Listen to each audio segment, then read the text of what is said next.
Tena tuongeze makofi mazuri, tukimpigia Yesu makofi, tukimpa shangwe na vigelegele. Shangwe na vigelegele. Shangwe na vigelegele. Jamani, unayo tena unalipwa hapa duniani. Bwana Yesu asifiwe. Ukitenda wema utalipwa wema. Ukitenda maovu utalipwa maovu. Kila siku watoto wakimaliza vifungu na danza teenager, Sunday school baba yetu. Ile inatufundisha kitu. Tenda wema, upate wema. Bwana Yesu asifiwe. Ukiwa na roho safi, utazidi kubarikiwa. Njia zako zitafunguka, baraka zako zitafunguka. Wale watoto wanaposhukuru, wanapopata ile wamepeta, wanasema tumebarikiwa na baba. Ile baraka wanamwombea, haki ya Mungu makubwa. Mungu anateremsha na mnaona kwa macho. Bwana Yesu asifiwe. Bwana Yesu asifiwe. Haleluya. Tunaingia kipindi kingine. Tena kipindi tamu sana. Si kipindi ya kukula pilau. Tunakula nini? Tunakula nini? Bwana Yesu asifiwe. Nami sitakuwa mrefu mbele yenu, ninakaribisha Pastor Magdalene. Haleluya.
kupatikana mahali hapa kumega huu mkate pamoja. Sema nilifurahi waliponiambia nije katika nyumba ya Bwana. Wapi furaha ya kufika katika nyumba ya Bwana?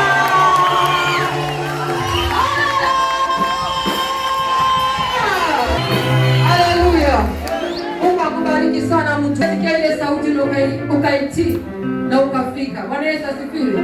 Mungu ana mpango mwema kwako, Mungu ana mpango mwema kwangu. Tunasema karibu katika meza ya Bwana. Bwana Yesu asifiwe. Tunaenda kwa neno siku ya leo. Nasoma vifungu viwili katika kitabu cha Mwanzo. Mlango ni wa 8. Mstari miwili za mwisho kuanzia 20. Mwanzo 8.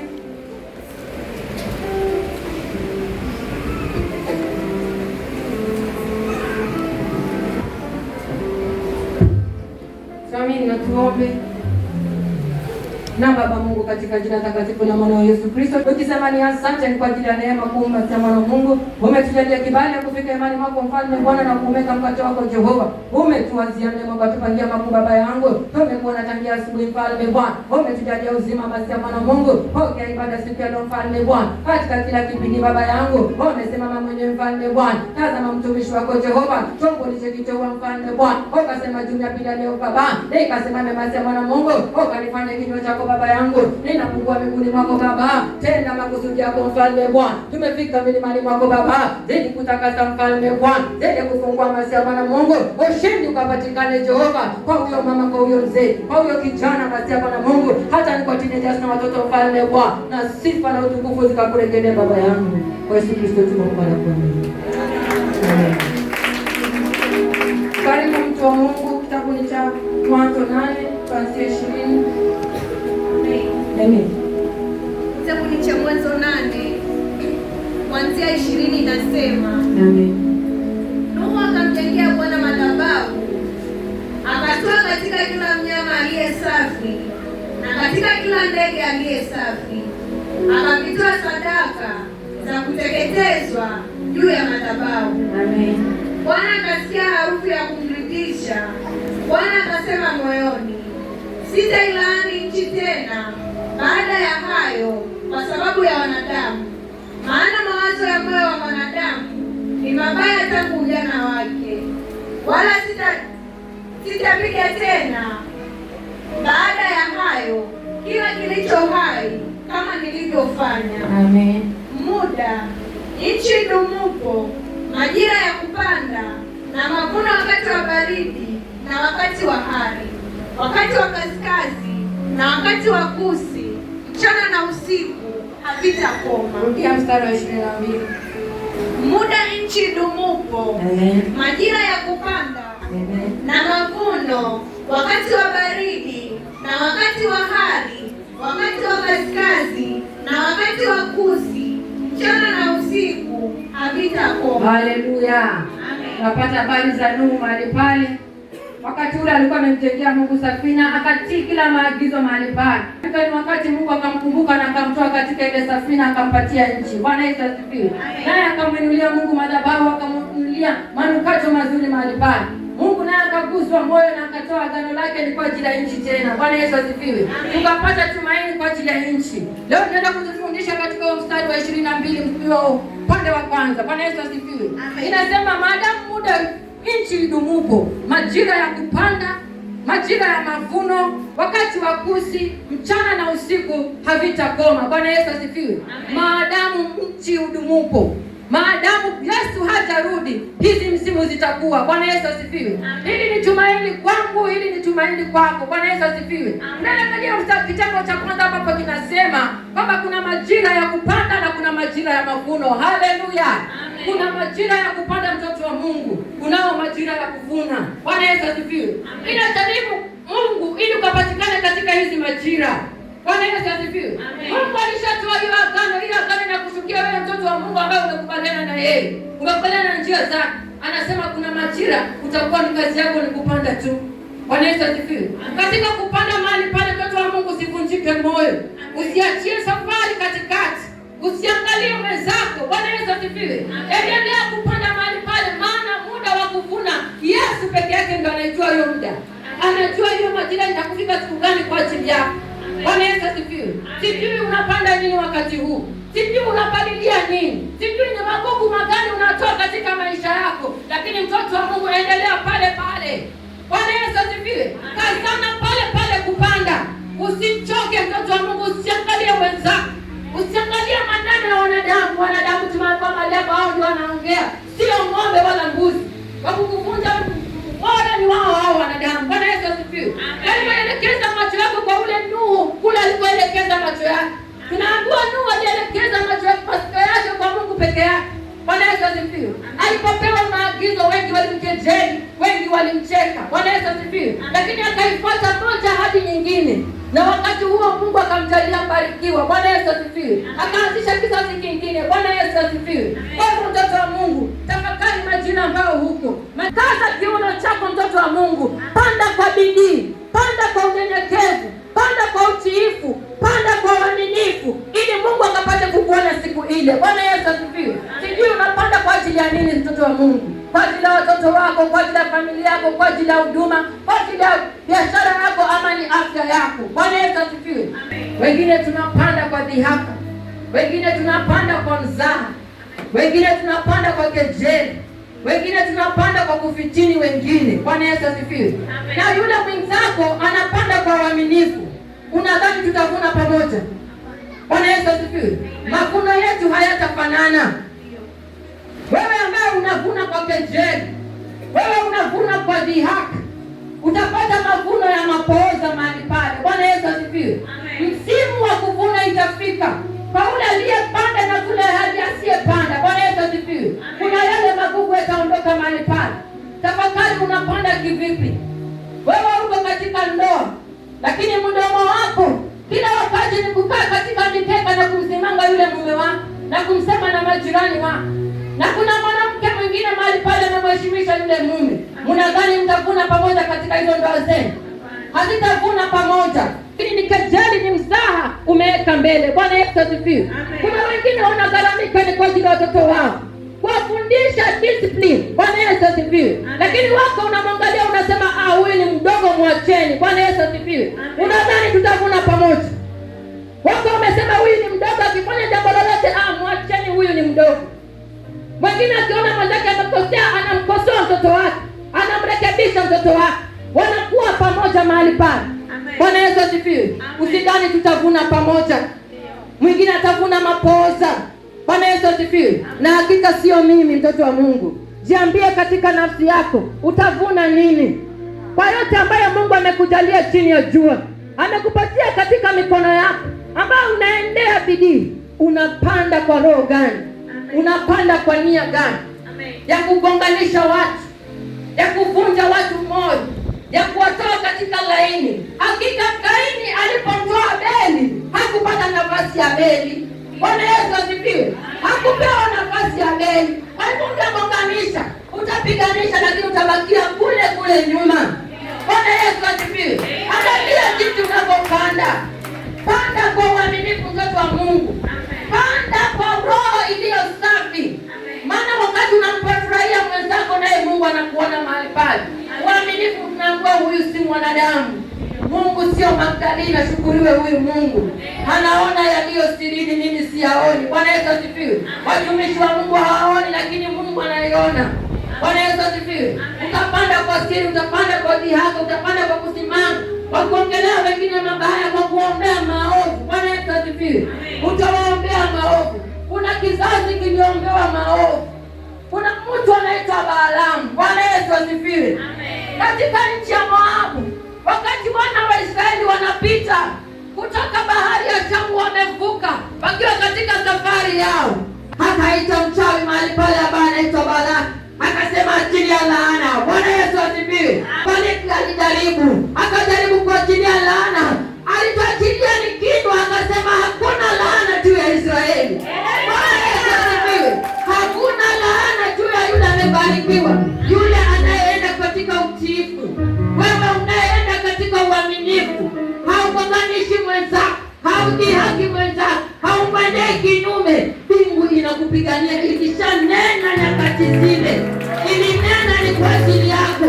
Hakuna gharama nyingine, gharama ilishalipwa, ni kwa ajili ya baraka yako. Katika uaminifu, panda katika uaminifu. Bwana Yesu asifiwe. Walea watoto wako katika njia za Bwana. Heshimisha nyumba yako, heshimisha huduma unayofanya, heshimisha hiyo biashara yako. Hiyo biashara yako hauitolei, hiyo kazi yako hauleti hata fungu. Bwana Yesu asifiwe. Lakini kuna mwingine anatia bidii. Bwana Yesu asifiwe. Wakati anatia bidii, wewe uko mahali pale unasema anajionyesha. Bwana Yesu asifiwe. Mtavuna pamoja, mtavuna sawa sawa. Utangoja sana, mtoto wa Mungu. Utakuwa ukimwangalia akielekea, akiendelea, akipanda, ukisema tulikuwa na yeye. Bwana Yesu asifiwe. Na wewe utakuwa uko mahali wapi saa hizo? Bwana Yesu asifiwe. Maadamu nchi udumupo, maadamu uko hai, majira ya kupanda bado iko. Majira, misimu ya kuvuna inakutangulia mahali pale. Haikatali ulipanda ama ulisahau, ama ulikejeli, ama ulifitini, ama ulidharau, ama ulipuuza, majira ya kuvuna itafika. Bwana Yesu asifiwe. Utaangaliwa, je, unavuna nini? Watoto wa shule, wengine wanasoma, wengine wana revise, wengine wanatia bidii katika masomo yao. Wewe utadanganya mama kwamba leo ninaomba ili usikose shule, ili ukose shule. Bwana Yesu asifiwe. Wakati ukifika shule mahali pale ni mchezo na wenzako. ni kejeli pale darasani, alafu unangojea results zitoke pamoja. Tutavuna sawa sawa? Hatutavuna sawa sawa, watoto wa Mungu. Lazima tutie bidii mahali pale, maana kuna masika sana majira ya kupanda. Umegharamikiwa kula kwa shule kwa huo muda. Bwana Yesu asifiwe. Uko primary, uko secondary, uko junior secondary, uko senior school mahali pale, uko college, uko campus mahali pale. Fanya ile ilikupeleka mahali pale kwa uaminifu, maana hiyo msimu itapita. Bwana Yesu asifiwe. Hatukai college milele, hatukai senior school milele, hatukai primary milele. Itapita, utatoka na nini? Kila shule inatoka na certificate. Bwana Yesu asifiwe. Matukio yako kuonyesha nenda uliyofanya kwa huyo muda uliyopatiwa mahali pale. Kwa hiyo majira uliokuwa mahali pale ya kupanda. Bwana Yesu asifiwe. Wazazi, angalieni watoto wenu. Wacha kumwangalia ukasema ninamuelewa huyu yuko hivi. La, hayuko hivyo. Tia bidii mtoto wa Mungu.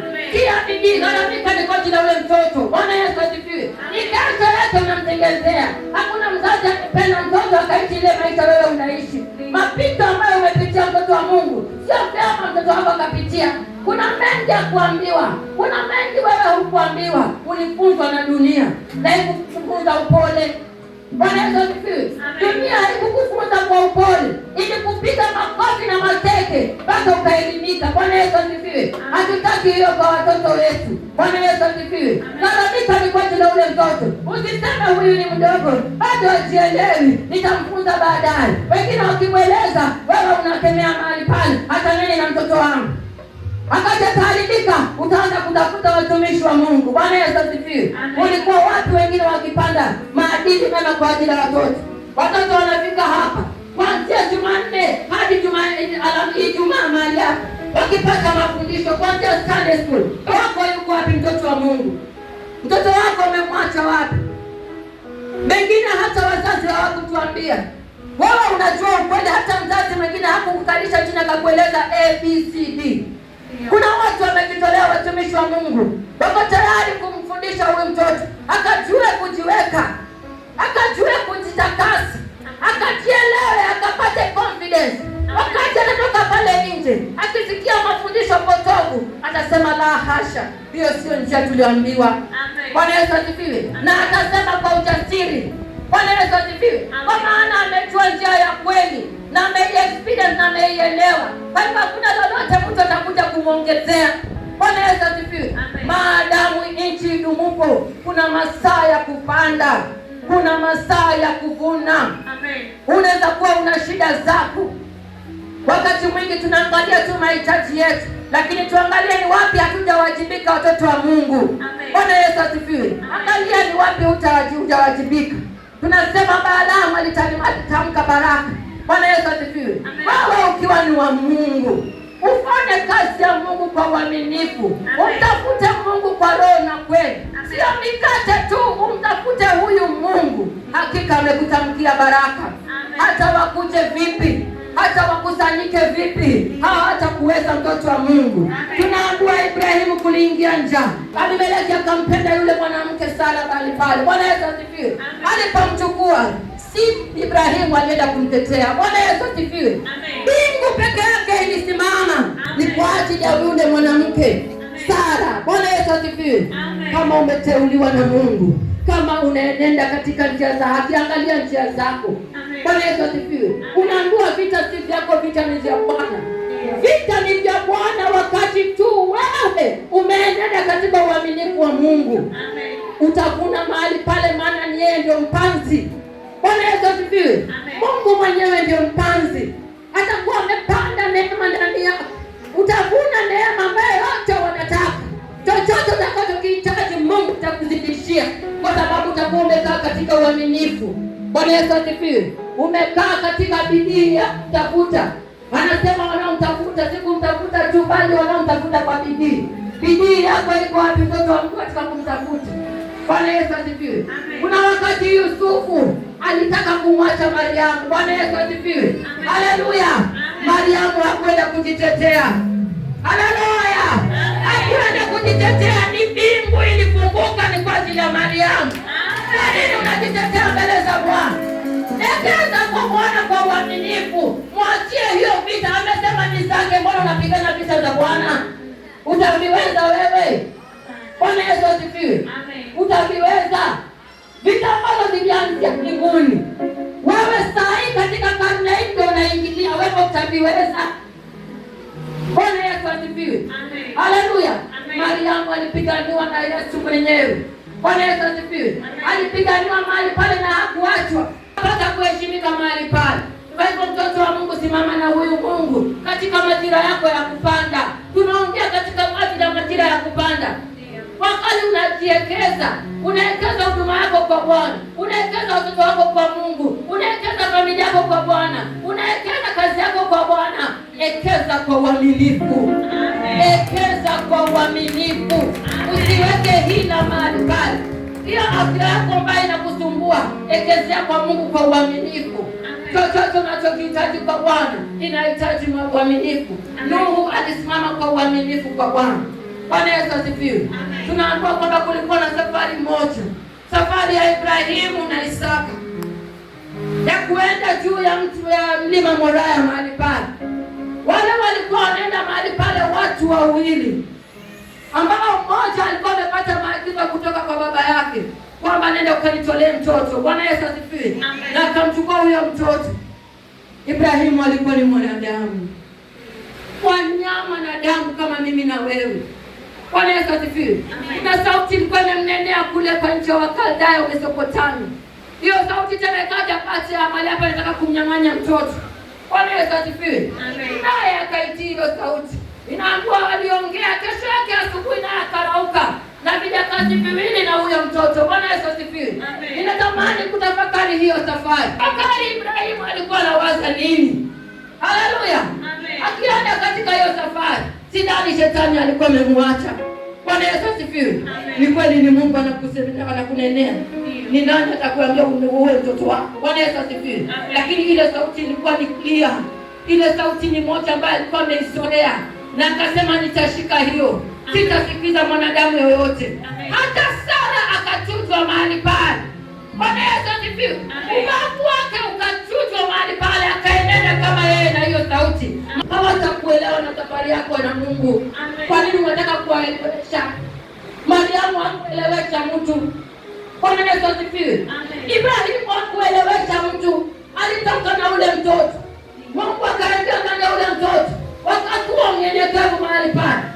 Akaenda kama amekimya, lakini mawazo zinawazonga. Bwana Yesu asifiwe. Walipoona mahali ambapo wanafaa kutoa sadaka mahali pale, akaambia wale vijakazi wabaki mahali pale. Ndio mtoto sasa akaona hii sasa sielewi kabisa. Hii sasa lazima niongee. Bwana Yesu asifiwe. Akaanza safari yeye peke yake na baba yake.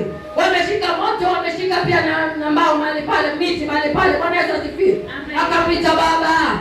Baba, ninaona moto, ninaona mbao, lakini sioni sadaka. Bwana Yesu asifiwe. Kabla aitoe kwa kinywa alikuwa ameshawaza mambo mengi. Bwana Yesu asifiwe. Lakini wakati baba yake alimwambia Mungu atapeana, akaeka imani kwa baba yake. Maana alimjua Mungu ambaye baba yake anamwabudu. Bwana Yesu asifiwe. Kuna mtu Mungu amemweka mbele yako. Kuna mtumishi wa Mungu ameweka mbele yako. Sikiza hiyo sauti, mtoto wa Bwana. Hiyo sauti ya kukuingiza motoni. Hiyo sauti ya kukupeleka kwa baraka zako. Bwana Yesu asifiwe. Kadhania hapo. Maadamu Mungu alikuelekeza katika ile madhabahu utapata baraka zako. Kama umeamini 100%, tulia ukamwone huyo Mungu. Umeingia leo, umeingia miaka 7 zilizopita. Tulia ukasikiza hiyo sauti. Kuna Isaka hakutapata hapa mahali pale. Hakusema baba sikuamini wewe ni babangu, lakini la hash.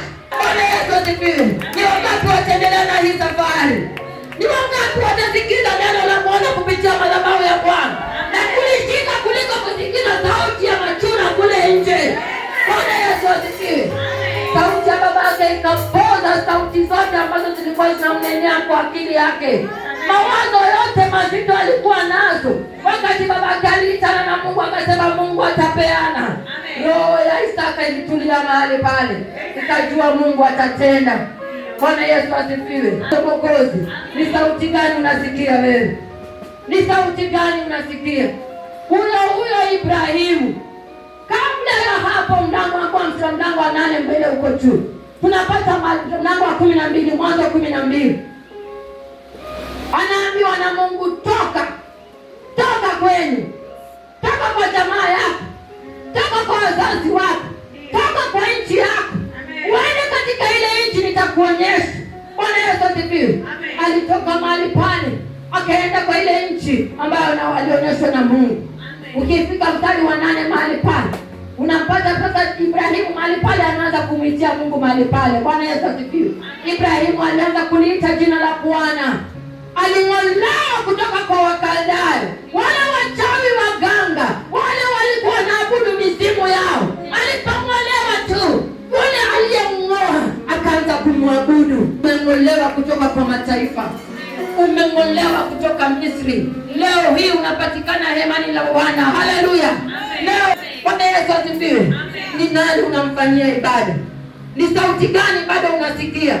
Maana yule alipong'olewa, ile sauti ya Ukaldayo aliachana nayo, akaanza kusikizana na Yesu, akaanza kusikizana na Mungu. Ile sauti peke yake ndio akaanza kuifuata, na hiyo sauti ikamfikisha katika ile ahadi Mungu alikuwa amemnenea. Ni sauti gani unasikia, mtoto wa Mungu? Ni nani anakunenea?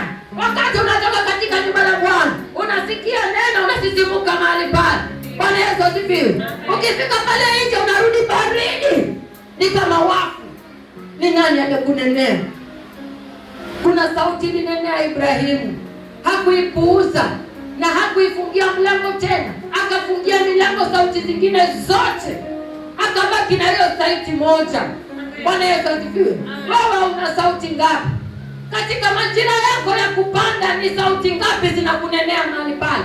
Sitafanya hii, wacha wafanye hao. Bwana Yesu asifiwe. Bwana yule yuko hivi, mbona kuko hivi? Bwana Yesu asifiwe. Unapanda kwa masengeli, unapanda kwa fitina. Bwana Yesu asifiwe. Sauti gani hiyo ilikunenea? Ulifunzwa wapi? Ulifunzwa wapi hiyo sauti?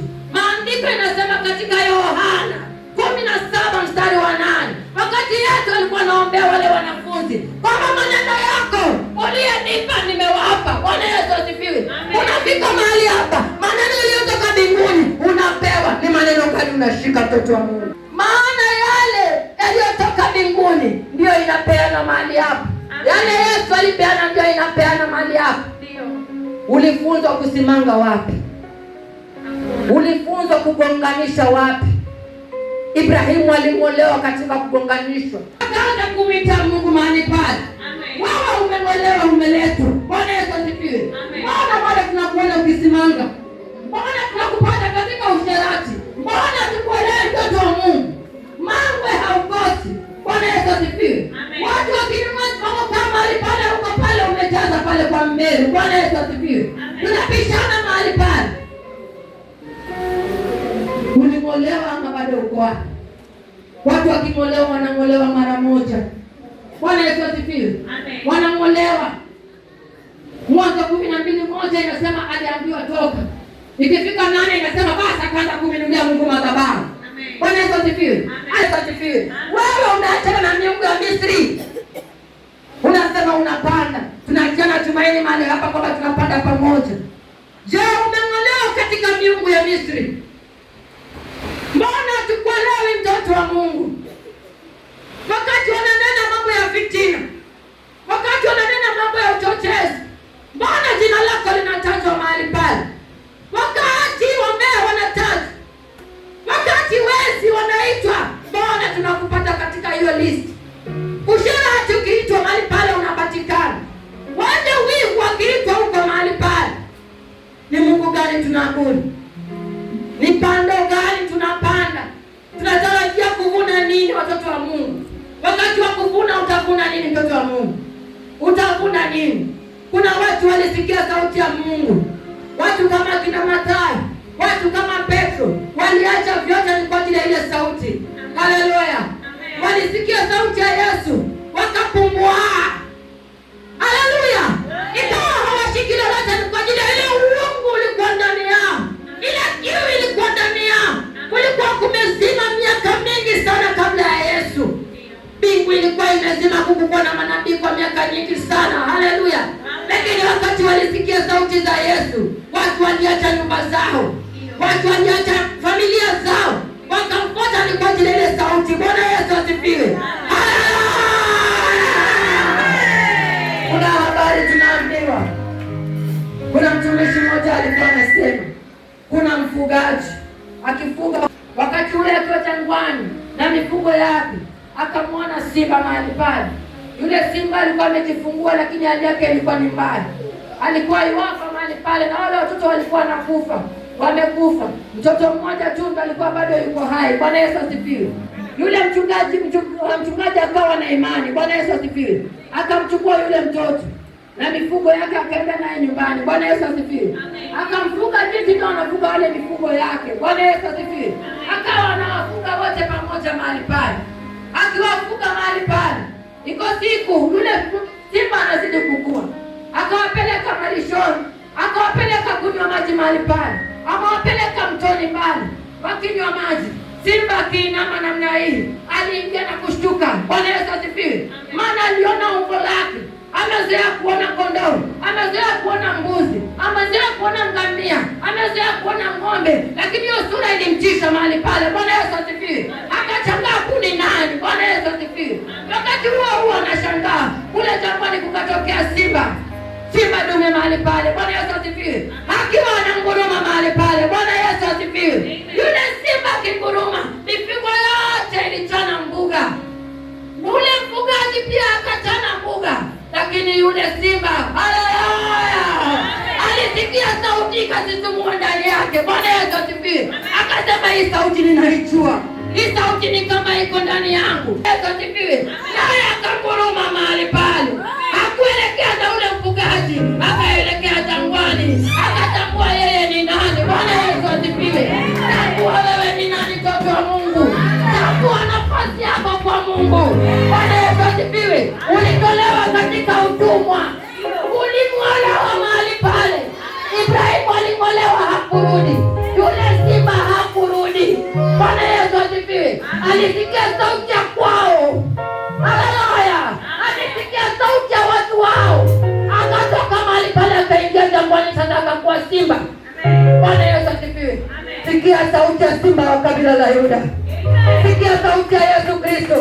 Anasema, maneno yangu nimewapa na wameyapokea. Ni wangapi wamepokea neno la Bwana? Ni wangapi wanapokea neno la Bwana? Wanapokea kwa moyo mmoja. Anakuwa kama ule mchanga ambao uko na magiriki mahali pale. Bwana Yesu asifiwe. Ile mpata isoi mahali pale. Bwana mahali pale inazaa matunda mema, inazaa matunda ya heri. Tutainua mikono, tuseme tunasikia neno. Tutakujua wakati wa mavuno, tutakujua wakati wa matunda yako. Imekaa miaka na miaka, imefika majira inapita, majira ya kupanda inapita, majira ya mavuno inapita, majira inaanza tena, cycle inaanza tena. Hatuoni chochote, tunaona matawi kutoka, tunasema maembe inatoka mahali pale, tunangojea. Bwana Yesu asifiwe. Mpaka unaachiwa laana, maana Yesu alilaani, mti usiozaa unalaaniwa. Bwana Yesu asifiwe. Angalia mapando yako. Ni nini unapanda? Ni nini unapanda, mtoto wa Mungu? Katika hiyo huduma unapanda ni nini? Unapanda katika maisha yako ni nini? Unasema nimefanya. Utasema kwa kujivuna kwamba nimefanya hii mbele za Mungu, kwamba nimemheshimisha Mungu namna hii. Wengine tuko katika ndoa, lakini kwa sababu ya umbea unamshirikisha mpaka huyo mwenzako. Bwana Yesu asifiwe. Wewe ni mwanamke, hata huyo mwanaume labda hajaokoka, lakini ukifika kule nyumbani mpaka yeye mwenyewe anakushangaa kama umetoka kanisani. Maana unamshirikisha, unamvisha vazi ya umbea, unamvisha mpaka anakaa kama amevaa dera. Bwana Yesu asifiwe. Unamfanya mwanamke mwenzako kwa kumpisha, kwa kupasha maneno. Bwana Yesu asifiwe. Utafikia tutavuna pamoja. Wenyewe wanakushangaa, hata hiyo kanisa hawezi kufika. Bwana Yesu asifiwe. Anasema kama ni hii sitafika. Bwana Yesu asifiwe. Wengine tuko pamoja, mume yuko na mke yuko, sote tuko kanisani. Bwana Yesu asifiwe. Lakini maneno unayotoa mpaka anakuangalia mara mbili. Bwana Yesu asifiwe. Anasema, Mungu mkumbuke mke wangu, kwa sababu ya hicho kinywa cha fitina, cha ugonganishi, cha wivu. Ukitoka mahali pale, ukifika nyumbani, ulimwona fulani, uwe umemdharau mume wako. Bwana Yesu asifiwe. Mambo ya kusimanga ya wamama. Bwana Yesu asifiwe. Achana na hiyo kazi katika nyumba yako. Bwana Yesu asifiwe. Sikiza sauti moja. Yesu anasema maneno niliyopewa na Mungu nimewapa. Ndivyo hivyo katika madhabahu. Maneno uliyopewa na Mungu, shikilia hiyo, ipokee. Ipokee na ikadhihirike ndani yako wakati wa kuvuna. Ikajulikane kwamba hakika Magdalena alisimama na Mungu. Tubarikiwe sote pamoja watoto wa Mungu.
makofi mazuri katika Yesu.